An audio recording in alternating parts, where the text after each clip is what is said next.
Another thing is also adding decorations. If you have a very barren tank, like you have a hide, a water dish, a stick, you'd be pretty bored and scared too, wouldn't you?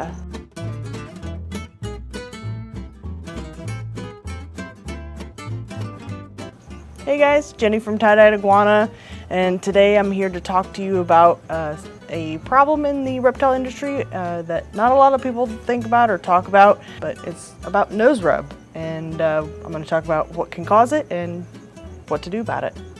So, what is nose rub? Basically, nose rub is whenever an animal rubs its face up against screen or runs into glass a lot, and it causes their lips, especially the very front, especially in the snoot here, to split and be rubbed very raw. So if you ever notice there's like any raw spot, like right there on the very tip, or if you've noticed there's like, you know, just a little bit of like, I don't want to say cracking, but you'll notice like almost like a bashing. It's like their bottom jaw usually is what takes the brunt. Will start to get pushed in and just looks very not great. You'll see it if you just pay attention to that part of the animal, especially if you're looking at them directly in the face. So, what causes nose rub? There's quite a few things that can actually cause nose rub. You know, if you get a new animal in, they're gonna be super high anxiety. They're gonna, you know, try and run away. So they're gonna like, you know, go up and around. They're gonna try and like get out of the screen, even like run. If they see you walk across like your living room or something, they'll try to run. And so whenever they run, they hit the glass and they split their lip. So that's one of the ways. So another way is their tank is actually too small. So even if you're not there, maybe they're running around having the zoomies or whatever. And I mean, their tank's just way too small for them and they'll just be bashing their face or just even trying to, an arboreal animal. So if you put a crested gecko in a 10-gallon and you notice that they're having nose rub, well, maybe it's because they're not getting the height that they need. So you need a taller tank. A bigger tank would be also better.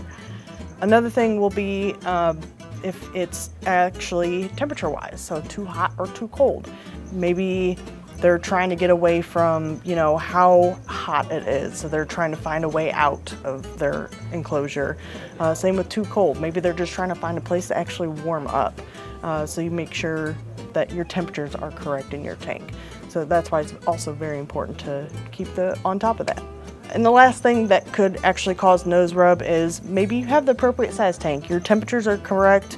You have enough hiding spaces. Your animal's actually not, you know, anxiety filled. It's not trying to run away or anything, but you still have nose rub. Well, do you have a hole in your screen? Do you have something that's broken? Do you have any rough surfaces that they could be rubbing their face on? That's definitely another way that they can get nose rub. So, yeah. So your animal has nose rub, what do you do about it? Well, first things first, take your animal to the vet. They'll be able to help you take care of like any open wounds that is happening. Now, to help prevent it getting worse in the future or just not at all, that's where we go ahead and find those problem issues. So your temperature, maybe it's too hot, turn down your temperature, get a different bulb. Make sure that basking temperature is, you know, where it's supposed to be. If it's too cold, up your temperature. Get yourself a different bulb or, you know, lower your bulb whenever it's on a lampstand. Enclosure's too small. Get a bigger cage. Sometimes triple it. So for a crested gecko, yes, 10-gallon is minimum size. If I were to recommend, I would actually put them in an 18-18-24. And that's just for one. And that's just because it gives them height to run around and it won't give them as much, you know, it will give them a lot more like height space so they can run around without like, you know, trying to get even higher and they're not able to. Another thing is also adding decorations. If you have a very barren tank, like you have a hide, a water dish, a stick, you'd be pretty bored and scared too, wouldn't you? So I would add a lot more decorations. Put in another hide, put in 2 different hides. 3, I don't care, just put in more hides. Another one is more decorations, more sticks, especially if they're a climbing animal, like our Cuban false chameleon here. Even plants. So chameleons, if you do not provide enough foliage for them, they will actually stress to the point where they start getting sick.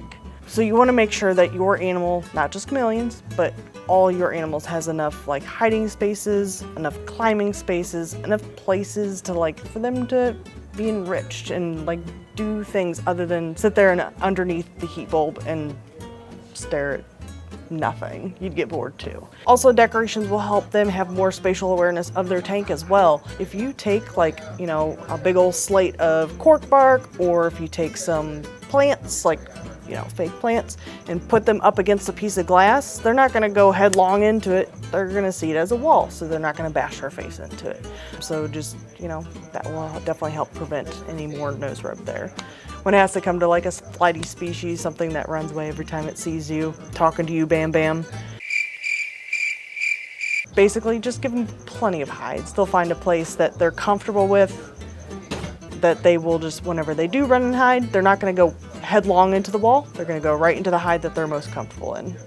All right, so that's all about nose rub. Make sure you take care of your pets. Take them to the vet if you have any injuries. But if you have any other questions, please leave a comment. YouTube, Facebook, all that fun stuff. But yeah, have a good day, guys. Bye.